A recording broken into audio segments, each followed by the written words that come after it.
বিধানসভা নিৰ্বাচনৰ দিন যেহেতু ঘোষণা কৰা হৈছে হিমাচলৰ গুজৰাটৰ কৰিবলৈ বাকি কিন্তু অচিৰে দিন ঘোষণা হ'ব হে আমি পুনে পুনে আহিছো হিমাচললৈ হিমাচল সন্দৰ্ভত কি ক'ব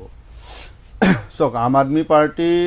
হিমাচল প্ৰদেশৰ বা গুজৰাট দুটাতে আমাৰ যি কামৰ ৰাজনীতি যিখিনি কাম আমি দিল্লী আৰু পঞ্জাবত কৰি আছো সেইখিনি কামক লৈ আমি তাতো প্ৰচাৰ কৰি আছো যোৱা ইন্ডিপেন্ডেন্সৰ পিছত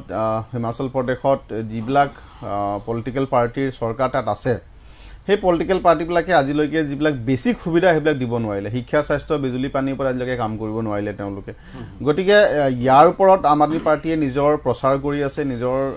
তেওঁলোকৰ যি হিমাচল প্ৰদেশৰ যি মডেল হে মডেল তাত আমি প্ৰচাৰ কৰি আছো আৰু আপোনালোকে দেখে তাত যিমান কৰ্মচাৰী আছে চৰকাৰী কৰ্মচাৰী হওক বা আপোনাৰ এপল জিৰ' ফাৰ্মাৰ্ছ মানে আপেলৰ জিৰ' ফাৰ্মাৰ্ছ আছে তেওঁলোকৰ ওপৰতো জিএসটি ভাৰতীয় জনতা পাৰ্টিয়ে লগাই দিছে গতিকে এইবিলাকৰ ওপৰত ডেফিনেটলি তেওঁলোকৰ যি মানে এটা ৰুলিং চৰকাৰৰ প্ৰতি এটা বেয়া মনোভাৱ এটা তেওঁলোকে আমি দেখিবলৈ পাইছো গতিকে আম আদমি পাৰ্টিৰ যিখিনি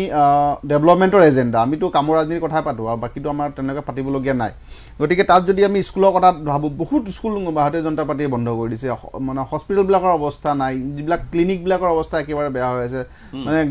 মানে গ্ৰামাঞ্চলৰ যিবিলাক আপোনাৰ স্বাস্থ্য ব্যৱস্থাবিলাক বহুত বেয়া তাত মানে এনেকৈ পাহাৰী এৰিয়াবিলাকত জানো যাব নোৱাৰে গতিকে তাত মানে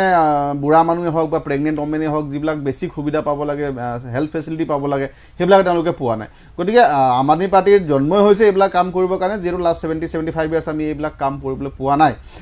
বেলেগ পলিটিক্যাল পাৰ্টিবিলাকে কৰা নাই কামবিলাক গতিকে ইয়াৰ ওপৰতে কাম চলি আছে আৰু ৰিসেন্টলি আপোনালোকে গম পাইছে যে হিমাচল প্ৰদেশত ভাৰতীয় জনতা পাৰ্টিয়ে ডাঙৰ কেলেংকাৰী কৰিছে হেতু হৈছে আপোনাৰ মোৰ দেন 100টা মানে ফাৰ্জি কোম্পানী যিবিলাক মানে ডুপ্লিকেট কোম্পানীৰ যোগেদি 20,000তকৈ অধিক মানুহক তেওঁলোকে চাকৰি দিছে গতিকে এনেকুৱা ডাঙৰ ডাঙৰ কেলেংকাৰী কৰি ভাৰতীয় জনতা পাৰ্টিয়ে তাত নিজৰ যিখিনি মানে নকৰিব লাগে কামখিনি কৰি আছে মানে তাত দুৰ্নীতি কৰি আছে ভ্ৰষ্টাচাৰ কৰি আছে গতিকে এইবিলাকৰ ওপৰতে আমাৰ মানে কেনেকৈ অনাগত দিনবিলাকত তাত আমি চৰকাৰ বনাব পাৰোঁ কেনেকৈ আমি ইলেকশ্যন খেলিব পাৰোঁ তাৰ ওপৰত কাম হৈ আছে আৰু ৰিসেন্টলি আপোনালোকক জনাব পাই সুখী হৈছোঁ যে আমাৰ পঞ্জাবৰ যিজন এডুকেশ্যন মিনিষ্টাৰ হৰজোত সিং তেখেতক এতিয়া তাতে আপোনাৰ প্ৰভাৰী হিচাপে দিয়া হৈছে মানে হিমাচল প্ৰদেশৰ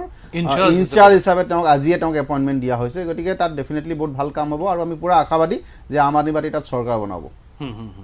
মানৱেন্দ্ৰ কুমাৰ দাস মই আপোনাৰ প্ৰাণ